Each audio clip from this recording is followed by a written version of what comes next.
Koinei te whaririki o Halswell. Te wāhi e pakere ai te tū o Meihana Pauling ki te mura o te ahi. Halswell's my league club, it's been my club my whole life, so yeah, don't think I'll ever change that. And then for rugby, I've never had a club, I've only ever played for schools. Would you consider the Halswell Hornets like your second home? Yeah, it's been like, because I only lived down the road my whole life, they just support me and encourage me to keep playing. E ara mai ana a Meihana Pauling I te ao whutuporo me te riki.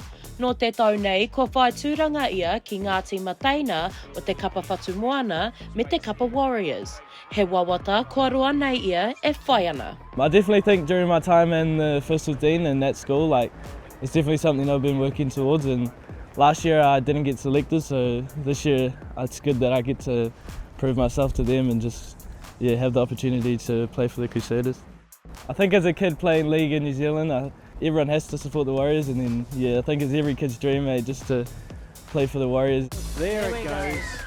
I tīmata a Pauling ki te tākoro I te riki, I te wā e whā o na pakeke.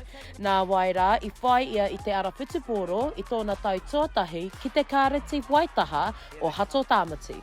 It's almost become second nature playing both league and rugby, and that's pretty much all I've known for the last 7 years. And I think for a lot of the boys at my school, St Thomas, it's the same. Like, most of us play both codes, so because our school's always encouraged us and allowed us to play both. I know some schools don't let their kids play both, and I think it paid off last year when we won the national secondary schools competitions.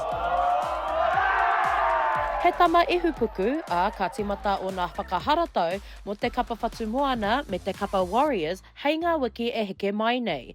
Hei tēnei wā, ko peka atu a Pauling ki Rotorua. Hei whakakanohi I te tima Canterbury Bulls ki te whakataetai āmotu mo te riki. My goal for sport overall is just to play professionally anywhere in the world, and just make everyone who's supported me, and especially my family, proud every time I go out on the field.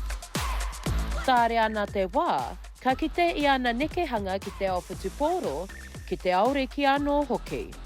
Shakayla Andrews-Alapaki, Tahu News.